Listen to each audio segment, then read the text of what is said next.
so many disciplines on here. There are, yeah. Well, good evening, everyone. This is Charlotte Pierce. I'm the producer of Ready Row USA.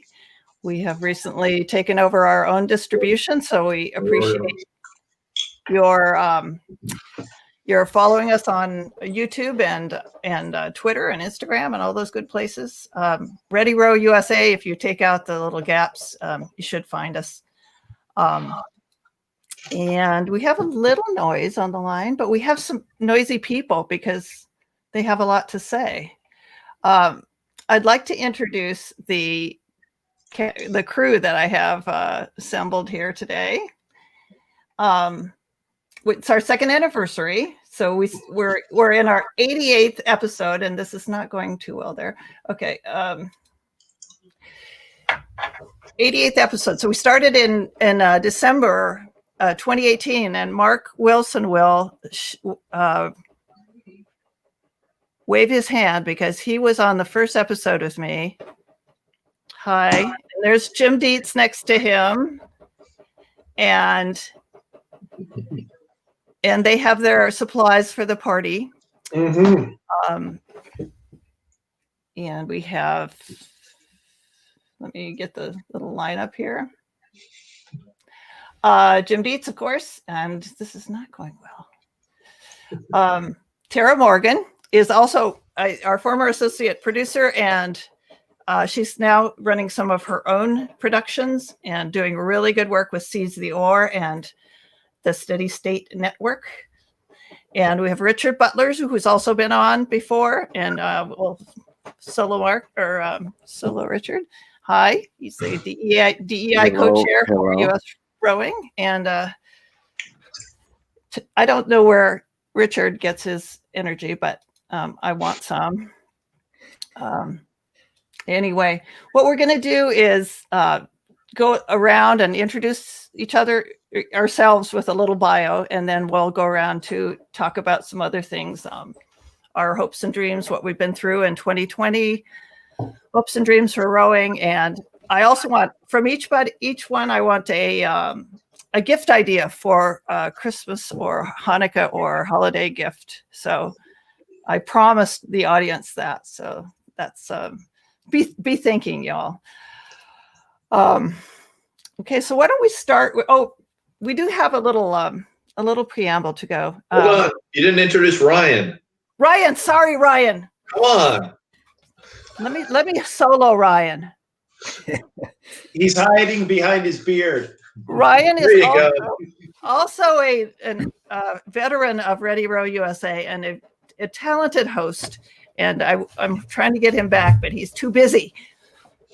Hi, Ryan. This too shall pass. So you're in Chattanooga. Great to be back here with everybody tonight. Yeah. I'm here in Chattanooga, Tennessee. Awesome. We do have an episode hashtag, and we have a winner for December, who is Andres Carrazzo, who Mark knows because he came to one of the head of the Charles Rowing camps, and he's using our hashtag on social media. So he's going to win something cool, and I'm hoping to get either maybe I shouldn't speak for you guys, but maybe you can think of something we can award to Andres. Richard, why don't you start out with a little bio, and then we'll go around, a couple minutes or whatever you want to do. All right, cool. Thank you. I am so glad to be here with all of you today. I thought this would be my last podcast to be on, but I found out I have another one at the end of the month. But I think this will be my favorite because it's just informal, get to be ourselves. I'm Richard Butler. I am formerly the executive director of Three Rivers Rowing here in Pittsburgh, PA. Club of the Year at least 6 times. That was a goal, competing against CRI to see who can do it year after year. Since you can't do it year after year, every 2 years. I'm also the former inclusion manager for USRowing, which has been quite the experience to really create awareness of diversity, equity, and inclusion in the sport of rowing. Served on the U.S. Olympic Diversity Advisory Committee, and presently the co-chair of the Diversity, Equity, and Inclusion committee for US Rowing. Also, do you want my gift idea right now? No, let's do Or that at the let's end. do that at the Yeah. end. Yeah. And so just for a quickie, I did not become a rower until I was in my late 40s. And so go Masters Rowing. Cool. Let's go to Ryan, since I ignored him on the first little bit. All right. But Ryan, tell us a little bit about what you've been up to and what in your life. So I am based here in Chattanooga, Tennessee. I help a little bit with the Community Juniors program, trying to support them best I can. Call me a volunteer boatman, if you will. And I'm also the head coach of our college club here in Chattanooga. I'm the sole proprietor of Squeaky Oarlock LLC, doing some logistics and consulting, just trying to help you get your boats where you need them so that you can be on the water. And Squeaky Oarlock. Squeaky Oarlock. Yeah. No one else had the name, so I am also involved in whitewater, specifically expedition rafting. So Oarlock's there too. But I love all the rowing, the coastal, the gigs, the whitewater, the flat water racing. It's just good to be on the water. So yeah, I'm based here in Chattanooga, and I'm really just involved in a lot of different things. Right now, I've got a couple custom trailers in the mix, some small boat trailers for people that I'm going to build for them. So that's what I'm up to. Sounds good. Let's go to Tara, because I got your slide up next, Tara. And I'm going to put you in the hot seat there. Hey. Coming to you from Vashon Island, Washington, Pacific Northwest. Ah! West Coast, Best Coast.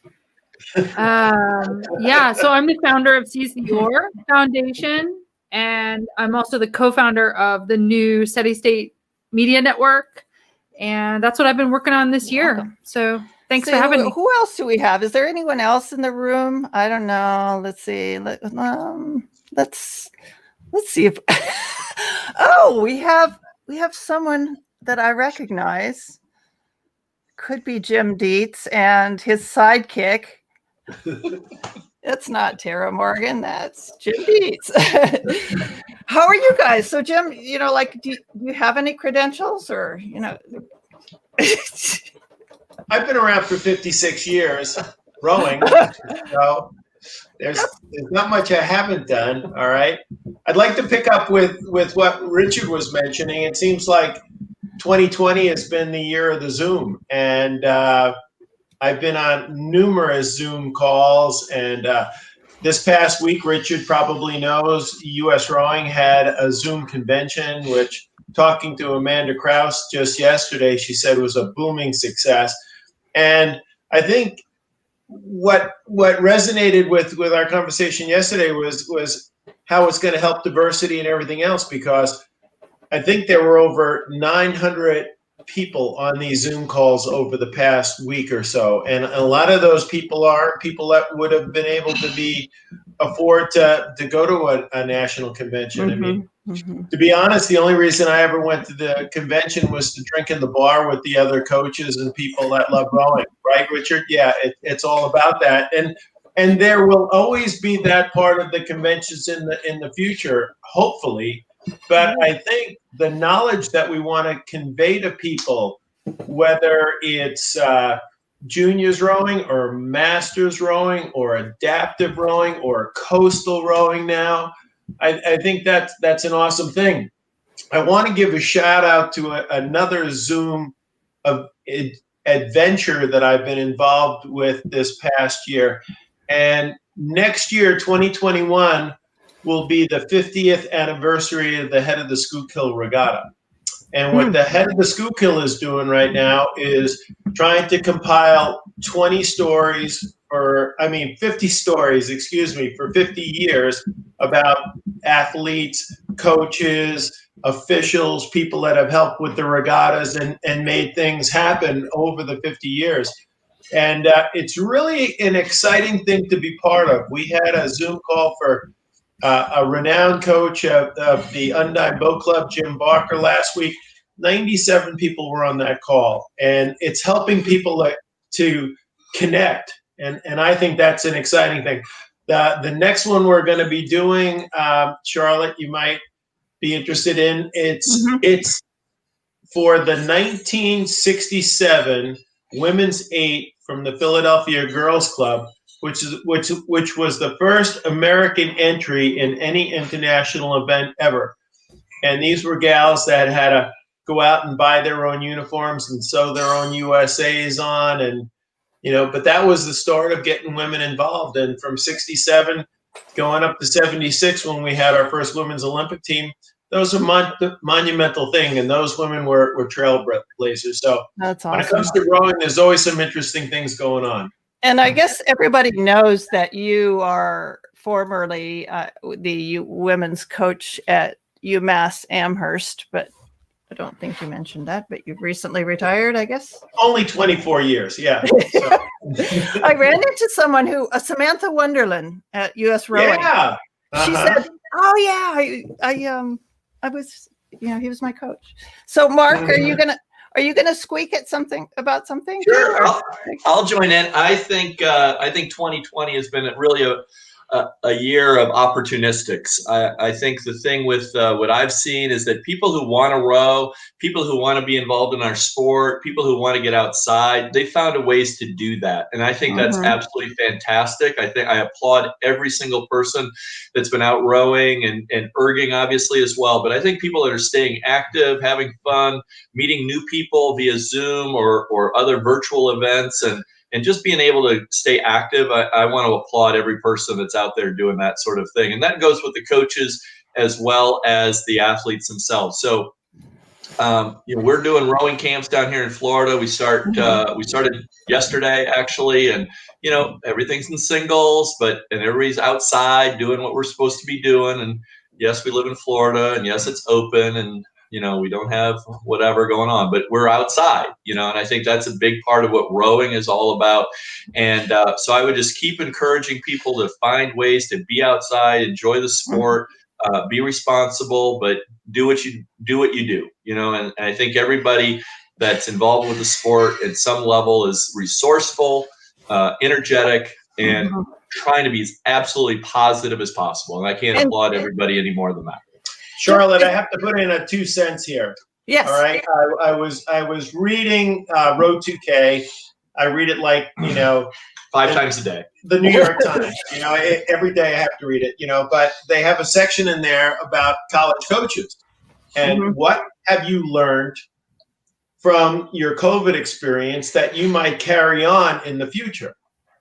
Well, all these rocket science coaches now are saying, "Wow, I didn't realize how great it would be to have people training in singles and pairs." Yeah. It's like, what are you, for real? I've been preaching that for 50 goddamn years, and now you're finally, it took COVID to finally wake you guys up. It's about time. Well, so I've been going to your rowing camps for 3 or 4 years, and I swear to you, you've said that, in Europe, they start them on sculling, and this is going to be, and that's what they said throughout that whole convention too. A lot of the tech guys did say, it's going to benefit our rowers a lot. So I don't know.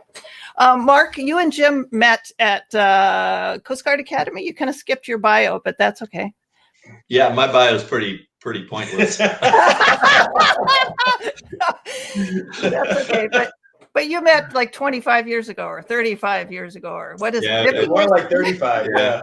We met actually in the fall of 1987. So it's been a few years. Yeah. And unfortunately, or fortunately for me, I'm not so sure about fortunately for Jim, he's let me hang on his coattails for a few of those years. So it's been fun. He's been carrying me all these years.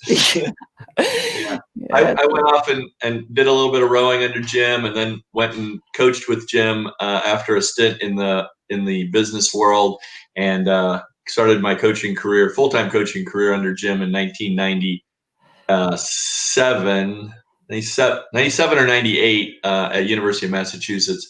And then I've been pretty much coaching since then. So it's been great. And I just can't, I think think the thing that being this round robin thing, and hopefully there's more than 3 people watching this right now. I think there are. Okay, we're having a great time. But I just want to keep applauding the participants and the people out there in the rowing community. I can't tell enough about, Jim and I did a little Head of the Charles camp, even though there was no Head of the Charles. That Head of the Charles camp filled in 24 hours.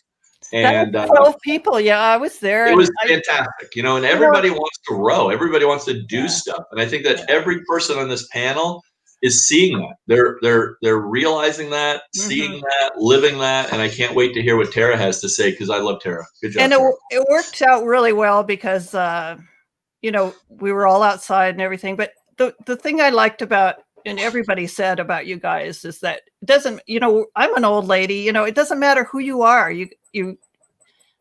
The coaches I've had, and you guys are included, have focused on me as an individual rower. And I really appreciate that. We have Joe May watching from, Joe May, right? Worcester? Joe May. Yeah. Joe May. Yeah. So let's go around. I'll throw it open to our kind of our next topic, I guess, which would be challenges from 2020 and projects and plans for going forward in your rowing endeavors.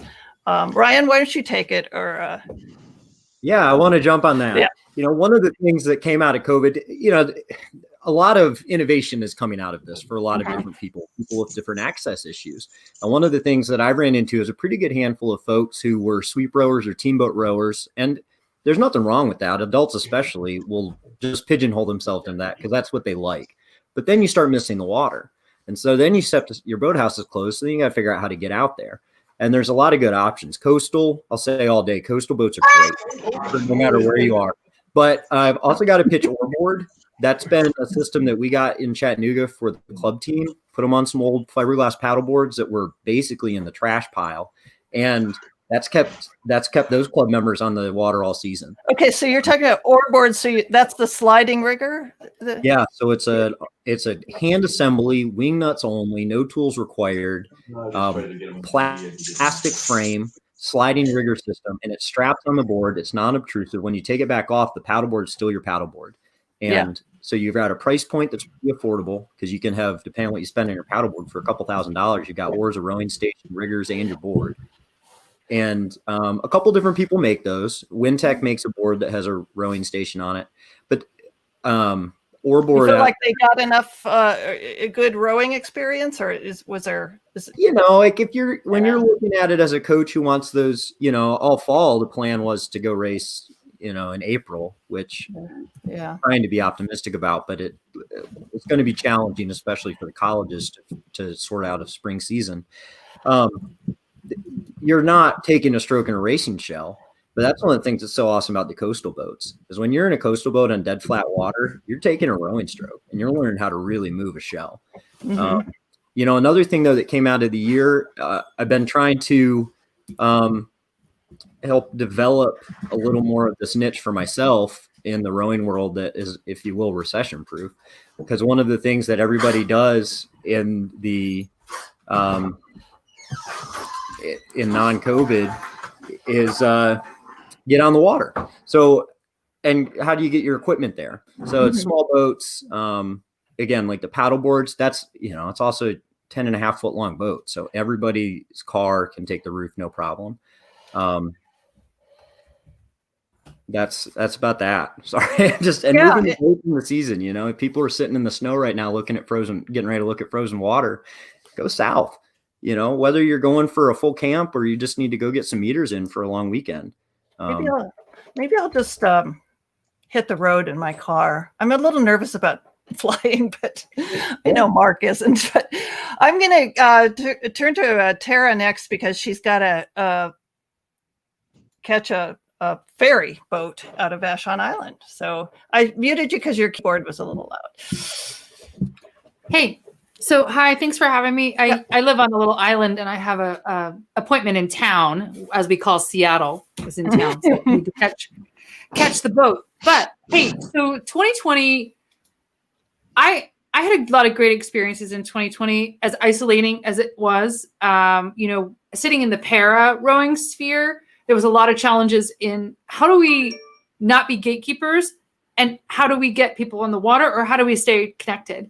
So what we ended up doing at Seize the Oar was we ended up creating global virtual training opportunities, and our coaches really delivered. Like, they really came up with some great training plans, sessions, series, brought in instructors from all over the world. It was such a great opportunity to bring in instructors from New Zealand, from other clubs in Britain. It was fantastic.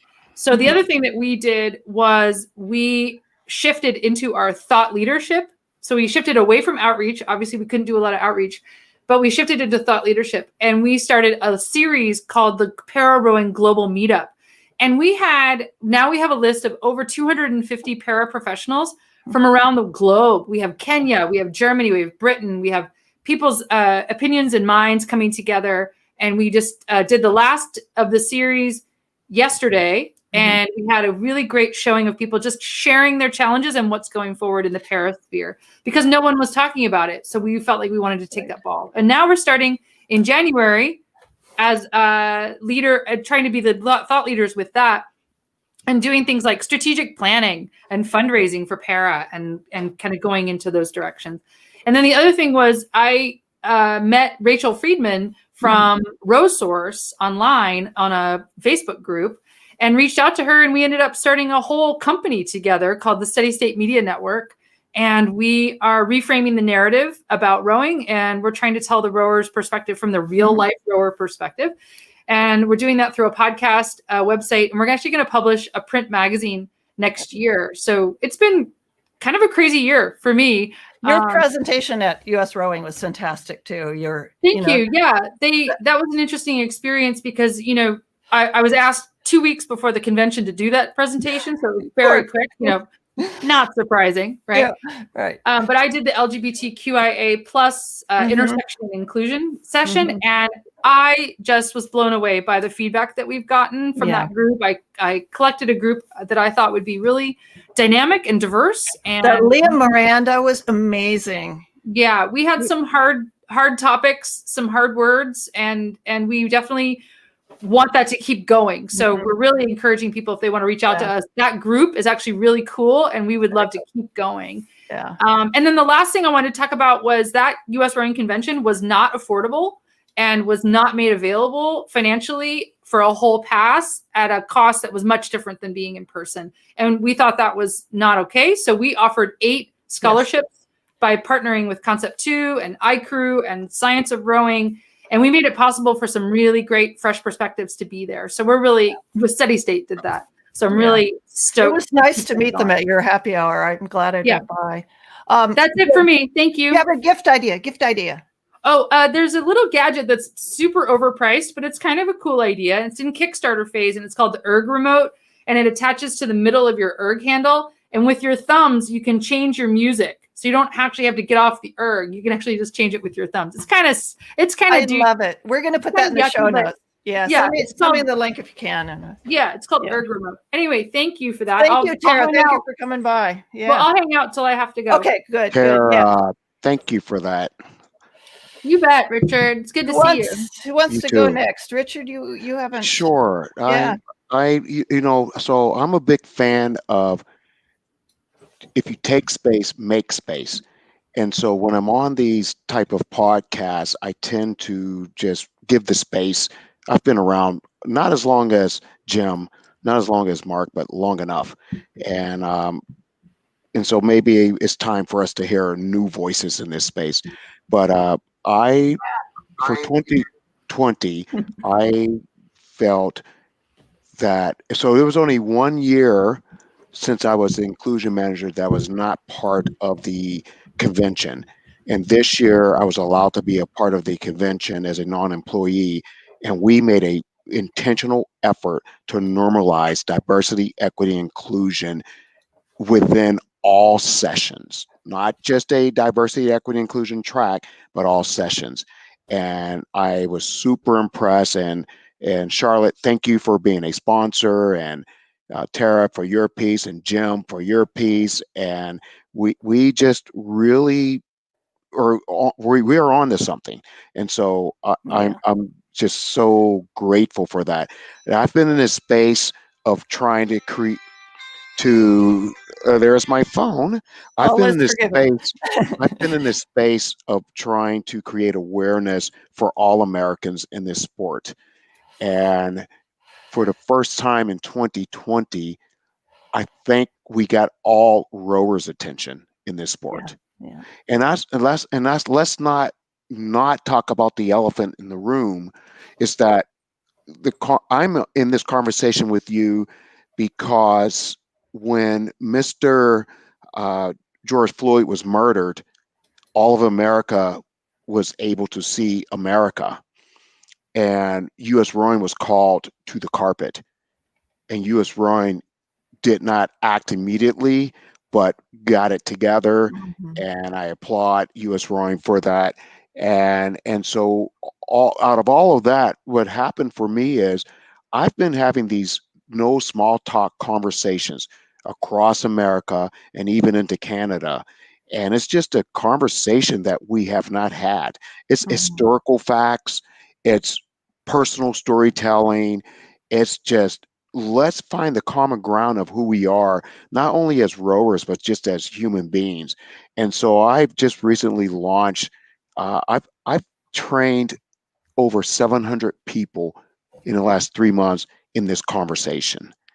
And it is because of rowing giving me a voice that I've already had, but giving me a bigger voice to say we can do better.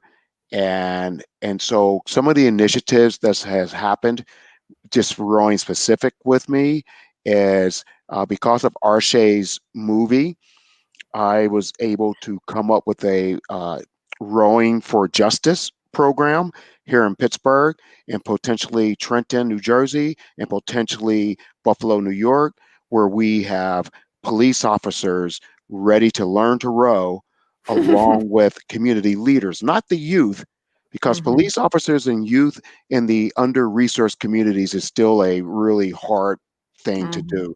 But the leaders of those communities who are fighting social injustice. And so getting them in boats for 12 weeks with conversation facilitated with a curriculum to listen and hear each other, not in the boats. In the boats, we don't talk. But afterwards, what do we have? We have adult beverages, we have food, and we have conversation, and it's facilitated to hear each other out. And then they get a certificate to say that they went through our Rowing for Social Injustice Academy. You get a certificate, and then you hit repeat. And so if there's any boat houses, any rowing programs in America right now listening to this, we're ready to roll this nationally. We're ready to have these conversations. Let's do this. We're with you.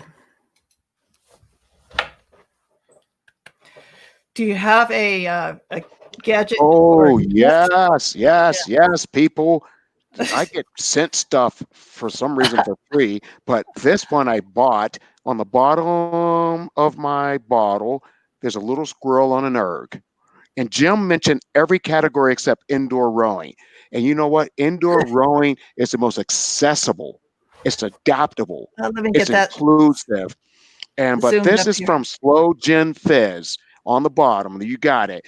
And this little squirrel, it's just so cool. And so I've sent personal friends. I ordered these from Slow Gin Fizz on Instagram, and I have sent them to friends as a special gift, and with a personal note of what they mean to me. And they love the whimsical squirrel on an erg. Richard, that's brilliant. I love it. Yeah. And that's a sticker that you can order. Can we put that in the show notes? You want me to put in the show notes? I don't even know how to write my name. We can put it in the show notes. Yeah, I just didn't know if you there was put it in the show notes. Some kind of a link or something. Okay. Yeah. Hey, can I say one more thing before I have to jam?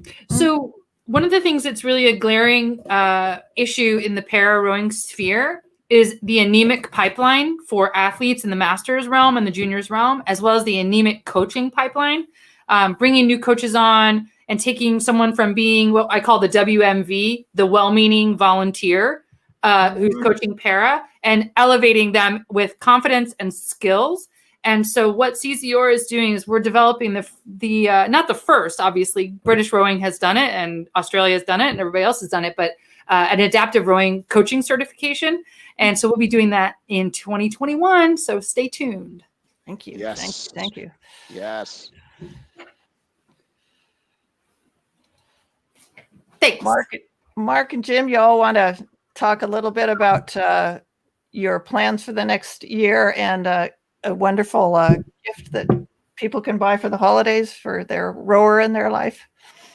Sorry. Am I unmuted? You are. Yeah. Oh, good. I would like to pick up again where Richard left off. And my Christmas gift that I think would be fabulous would be to get more coastal quads into the United States. All right. And the International Rowing Association is promoting coastal rowing to help us grow the sport, the greater universality of the sport around the world. But as far as diversity in the United States, you know, these boats are much more affordable. You can get kids and adults in them. Tara, the same thing for adaptive people. I think these boats are going to be a lot easier to move people back and forth in. And you know, I got to give a shout out to guys like Bill Donahoe up in Cleveland. You know, Bill is trying to start the Great Lakes Coastal Series, and what he wants to do is get all these boats into the inner cities, get people that have never thought about being on the water before in these boats. And that's what's going to make us a greater rowing nation if we can do that. And I'm all about these coastal boats. I think they're fabulous. Every club should have one as a training tool to get people in because of the stability. Like Ryan was saying earlier, taking a good stroke is taking a good stroke. It doesn't make any difference whether you're in a $12,000 or $14,000 Empacher or a $4,000 coastal single. You can take those great strokes. And I think this is really what's going to help grow our sport in the United States. Over the past 25 years, thanks to Title IX and gender equity, our sport has grown exponentially. But now we have to keep growing, you know, and I'd like to see our universities move into the Olympic events instead of just rowing eights, and get more people, more variety in every boat we can. So I'm all for that. Awesome. I think Tara had a quick comment here before she has to go. I muted you, or because there. You're saying that because on Richard's point, indoor rowing is a great access point for so many people who find water a barrier for participation, who find being coached from a launch, you know, in those kinds of scenarios as intimidating. But also with coastal rowing, and what's kind of ironic is what you said about going back to pairs and singles is like, oh, duh, of course, that's how we learn to row well. Well, I'd like for everyone to try a coastal boat and try and race your fastest 2K and then tell me that adaptive rowers shouldn't row standard boats at the Olympics, because those are what we're rowing. We're rowing Explorer doubles and Explorer singles. There's wide body boats, and that's what FISA makes us row at the Olympic level. And I'd love for everyone to try and row their fastest 2K, and then hopefully that will trickle into the Olympics and say, well, everybody gets to row a skinny. Because it's going to change everything. This whole period is going to change everything. It's awesome. I'm excited about all of it. I think it's great. Good. Well, let's have you back to talk more about that, Tara. I appreciate you coming. Later, I Tara. know. You're the best. Enjoy your commute. Thank you. It's such a wonderful commute out there. I used to live in Seattle. I need to visit. I really do. I've been there's wanting just to. Nothing like taking a boat to work or to school. You know, it's like or a float plane. Or a float plane. Do you have float planes out there in Beresford, or? Yeah, sometimes. Yeah, right. We're down in Seattle. Yeah, cool. Charlotte, Well, I sent you the link to Slow Yes. Jim Biz via text because I can't figure out how to get on a chat on here. That's okay. There's a private chat on the right, but don't worry about it. I will get that into the show notes. Anything else that we want to mention before we wrap up? Why do we have to wrap up? I don't know. I don't think we do. Yes, Mark. I think Mark. Yeah, we've bumped on something a couple times that I'd like to just, and it's in my plan for 2021. Yeah. You have these opportunities like what Richard's working on with police and community leaders together. Yeah. Corporate team building is not a new concept in our sport, and bringing groups of people who work together. HR departments are always trying to find team building to do, right? Rowing is an awesome place for us to advertise and reach into those new markets. Back to the coastal quad thing, Fulham Reach in London, they have a couple coastal quads. They don't even take them out of the water. They just beat up. They're in there with fenders on them, like a lot of people's launches are. But when they take their middle school PE programs that they've been starting on the indoor rower and they go to take them on the water for the first time, that first day you actually go on the water. You don't spend the whole day learning how to pick an 8 up together with a bunch of 7. That's key, Ryan. Just getting them rowing from the start. I have a call with Steve tomorrow from the UK. I have a call with him at noon tomorrow to talk about accessibility, and you just nailed it. Why are we just not getting? There's recreation rowing, there's competitive rowing. We respect the competitive, but if rowing does not grow grow and say recreational rowing is okay too. If rowing Richard, doesn't, it's making it more accessible. right. Last year they asked me to come to the Lighthouse race in Norwalk, Connecticut. I said, yeah, I would come, but I want you to get me 4 guys from the local fire department so I can teach them how to row. Richard, just like you said, I took those 4 guys and I worked with them on a Concept 2 erg. We had 4 Concept 2 ergs. I worked with these guys for about 40 minutes, put them into that boat, and they raced. Now, they didn't win, but they went out and had an experience that they never would have before. Experience. That's where we need to go, Richard. You're absolutely right. Grow the sport, and our national team will take care of itself. Grow the sport from the bottom. Get kids, get people, recreation, touring. All of this stuff is good stuff. Coastal, yeah. So, get them on the water, create an experience, and all of a sudden you're going to find some of the best athletes that you didn't even know existed. Exactly. But besides finding the best athletes, what Ryan said is put people on the water. I had a woman and a husband from over across the county in Florida here. They came over here to DeLand. We put them in a coastal single for the very first time they've ever taken strokes on Monday morning. And they're rowing within minutes because it's a stable platform and they had a great time. And they're both in their 70s. And now they're going to come back. And then on Christmas Eve morning, we've already scheduled it, that our young Ryan Worth right there is going to be coaching them on an oar board and a coastal single, because all they want is exercise, the opportunity to be out on the water. They own property on the intercoastal waterway. And what a better way to enjoy the dolphins and the manatees and everything else, the sunrise, than being out rowing under your own power. Right. And so, the Canadian geese that shit on your dock. We don't have Canadian geese in Florida. I'm going to let Ryan talk because he unmuted. But hey, watch out, Jim. I don't have a bleeper. You know what Ryan is saying. What you're saying, Richard, is 100% correct. We cannot afford to continue in the United States as being purely a flat water, long, skinny boat type of sport. We have to branch out. We have to engage, encourage, and embrace all of the other types of craft that allow people to enjoy rowing. Some of them are going to turn into fabulous elite level athletes. Some of them are going to turn into just good old healthy people. And that's what we want. Right. So before I let Ryan go back to his point, I wanted to say, so my programs here in Pittsburgh, and I'm also partnering with my brother's keeper, President Obama's foundation for young Black men. We're going to start a rowing program here in Pittsburgh, but we're going to put pontoons on the boat. That's what we do with our para. That's what we do with our adaptive. We're going to get them rowing day one.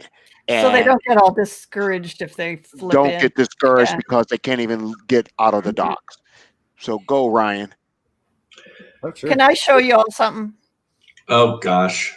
This is my Charlotte and her alligator. This is me at All American Rowing Camp with a friggin' like it's 8-foot alligator. That's bigger than 8 foot. That. Really? Yeah, probably. Probably. It gets bigger every time I tell this story. The alligator jumped in the water, and I took off like I never have before. Yeah, and Jim, you never saw a faster racing start than Charlotte getting away from that gator.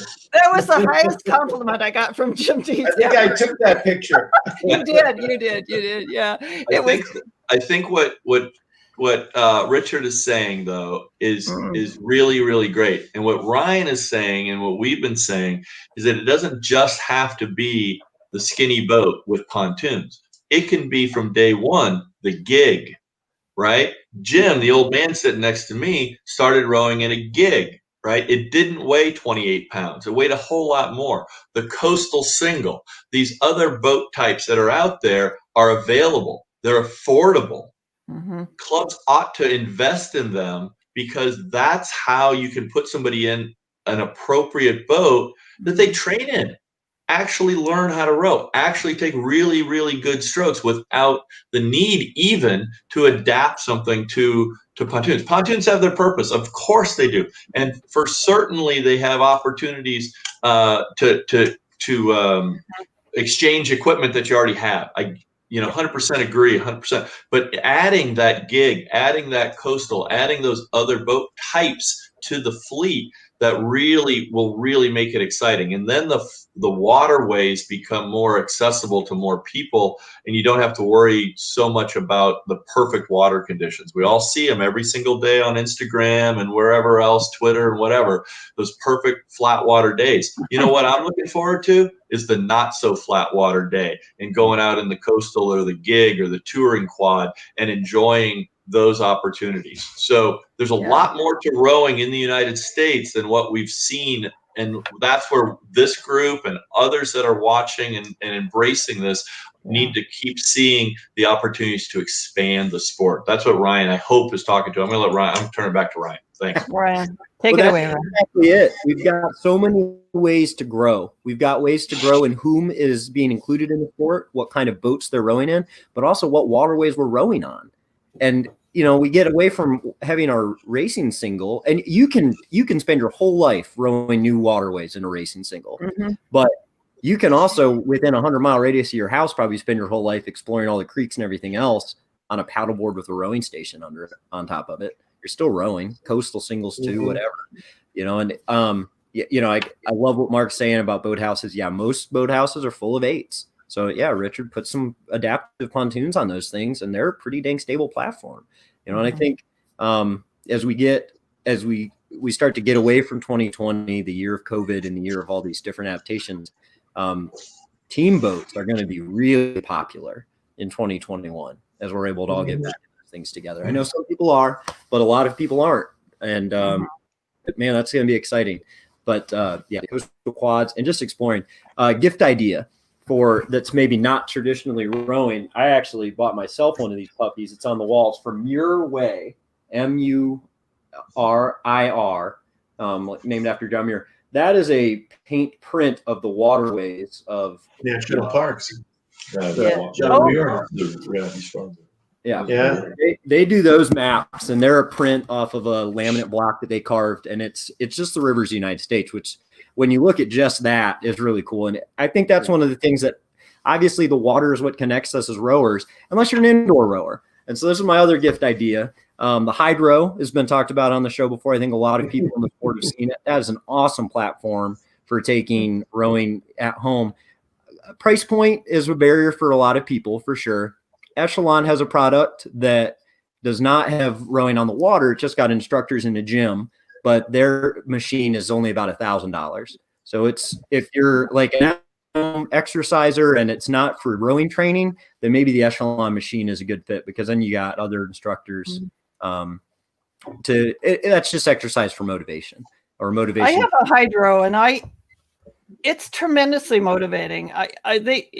People put it down as a beginner's machine, but it's only a beginner's machine if you treat it like one. You know, if you can push it, and it's a lot of the cool thing is a lot of those people are coming into like clubs like CRI and wanting to try water rowing. So it's got a good, that's where I think the bridge is, Charlotte, because you have Concept 2 ergs or water rowers or whatever, and all the gyms and stuff like that. People that have never rowed before, that are on hydros or experiencing the sport that way.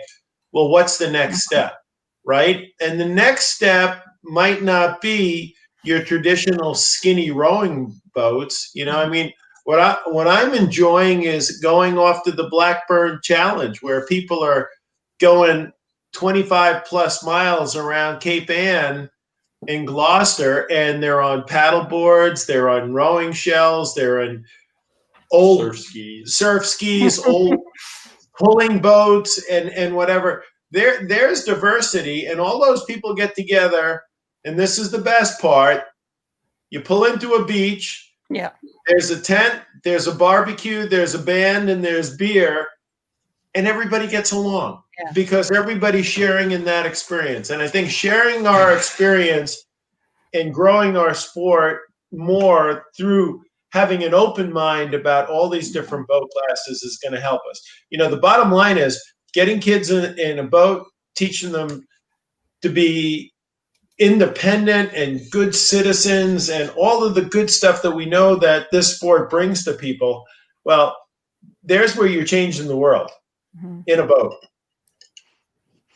I loved your that presentation on coastal rowing. I thought, I didn't know if I could stand another session, but it was like the very last one of the convention, and it was like the best presentation. You had videos, you had all these people who were like, you had the young people, it was really nice. And it got me really re-inspired about it. I had been out with Ben Booth in Westport a couple of years ago. That was the first coastal quad that I was out in. And then we did one when I came down for rowing camp, and I went over to Sarasota. I always call it Saratoga. But even there, Charlotte, I don't think that the bigger focus needs to be Olympic racing. No. The bigger focus should be getting people in the boat, for better health and all the other things that our sport brings to people. So you're not bummed about the taking Richard. the Olympic boat or the Olympic status out of coastal? You're not.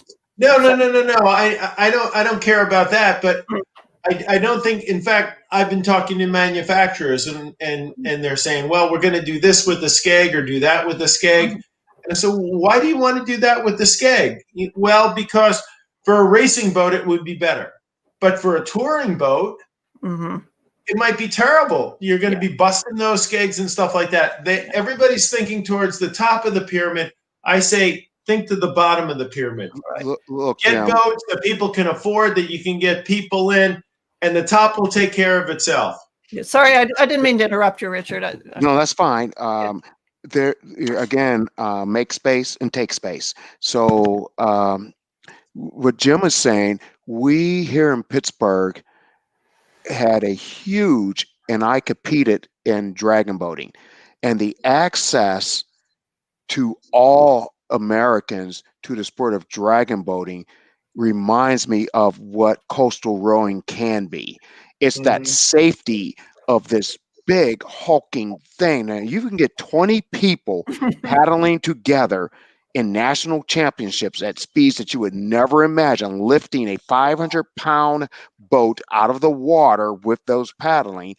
But people who are afraid of water, people who would have never thought of rowing, but then we convert them to rowers. And so all aquatics, no matter the design, but not just adopting it, but embracing it or supporting it. And so that's Jim. So dragon boating is that next step. So we don't need to do dragon boating. We need to do coastal rowing. I'm a big fan of Mr. Donahue. I have talked to him.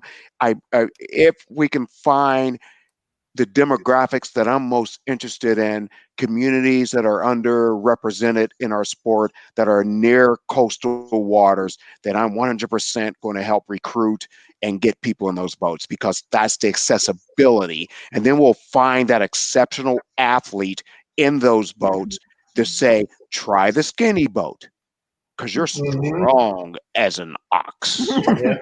Well, like Ryan's map behind him there, Richard, you know, it doesn't have to be on the coast of the United States. Any of those rivers on John Muir's map behind Ryan, you can row these boats. You know, and again, we're going to get more kids in those boats because they're more they're more affordable.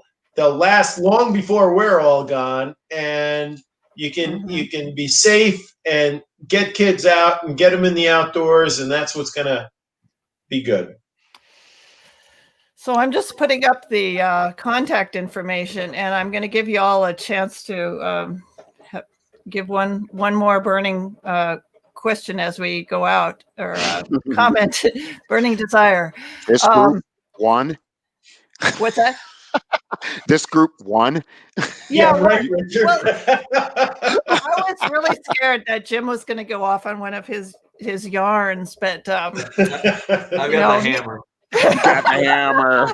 Okay, here's all our contact information, and we'll have it in the show notes. If you're listening on your podcast app, we are on all the major podcast apps, and we go live. We do live streaming because I don't know, that's just the way we started, and I can't deviate now.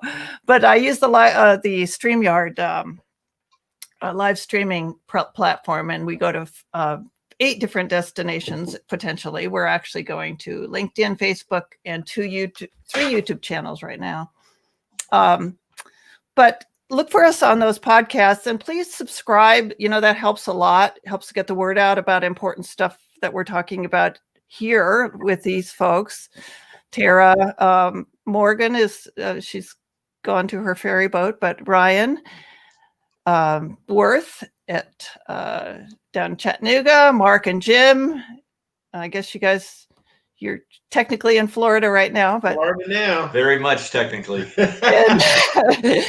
and Richard Butler in Pittsburgh. I just really appreciate y'all coming on and being part of this. And this is my favorite format, you know, just letting the ideas come. I love it. So let me just butt in there, Charlotte. I think again, the kudos go to you. This started 2 years ago, and it wouldn't be continuing 2 years after if it wasn't for your energy and support and enthusiasm for the sport. So for everybody that's out there, give Charlotte some kudos on this show and the whole concept, because it's important. And I think that this kind of roundtable thing, having a loose concept, and what I know Charlotte wants to hear is from you, the listener and the watcher, and to hear what you like, what you don't like, and what you would like to see next time.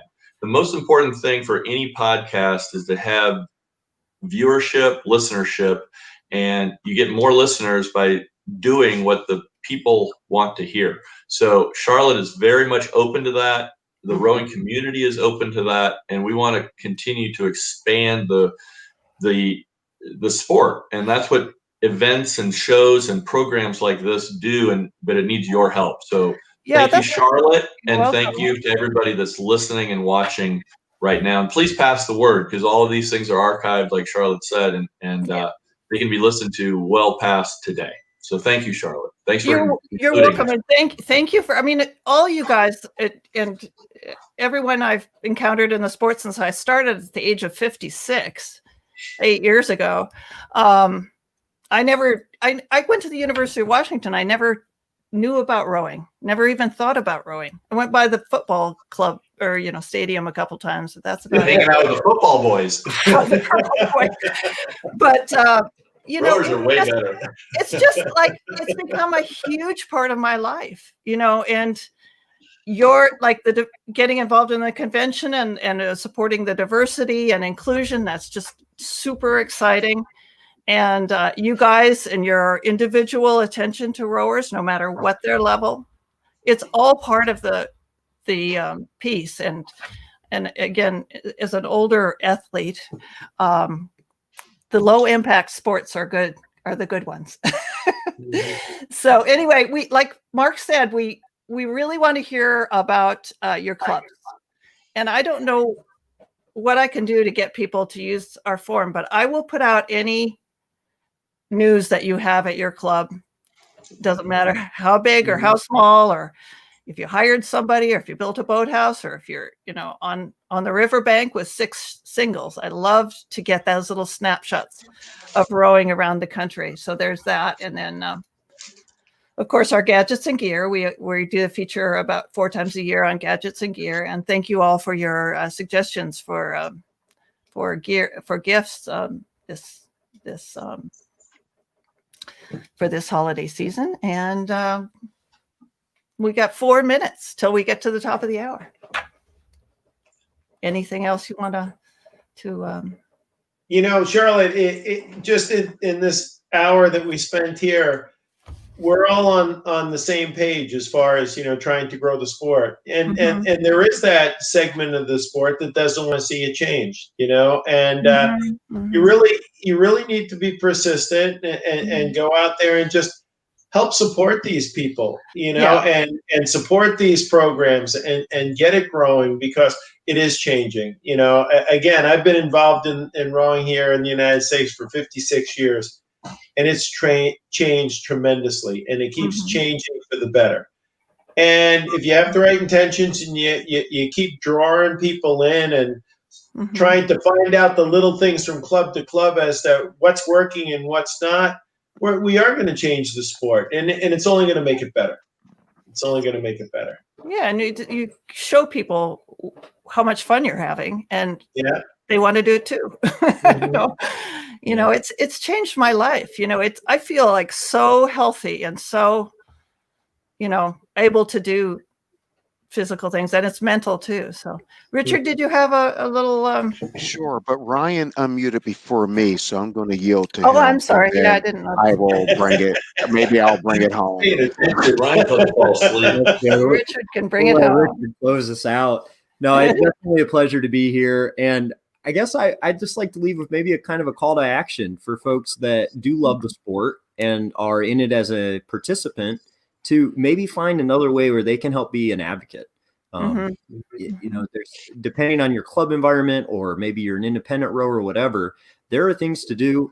Got to plug the referee corps. The USRowing's referee corps needs people very badly. And I got to say, you know, as part of that in convention, the amount of energy and enthusiasm, if you had just taken the 2020 the referee corps convention stuff, you would have thought we were going to have regattas next week, because the referees that were there there was like business as usual. We want to be the best we can be. Next time we get to have a regatta, you know, and so shout out to those that are keeping that good energy. I think that kind of energy can be in short supply these days. So, but again, it's also coming back to the call to action. You know, there are 1,000 different ways that whatever skill set people have can be an asset to the sport, and it's going to grow. It's going to change. We can't deny it. We can't act like we want it to be 1918 again. You know, so let's find a way to a niche to really flex our talents. Well, our unis are cuter than theirs were in 1918s. Richard, take it away. To the top Take of it the away. hour. So, shout out to Three Rivers Rowing, who many years ago interviewed me as a non-rower to grow the community rowing that they thought was important. And although they asked me a bunch of rowing questions in the beginning, at the end of the day, they were looking for leadership. And so as other clubs are listening to this conversation, You don't Mhm. always have to have a rower in positions to grow the sport. You have to have content experts. You have to have people passionate.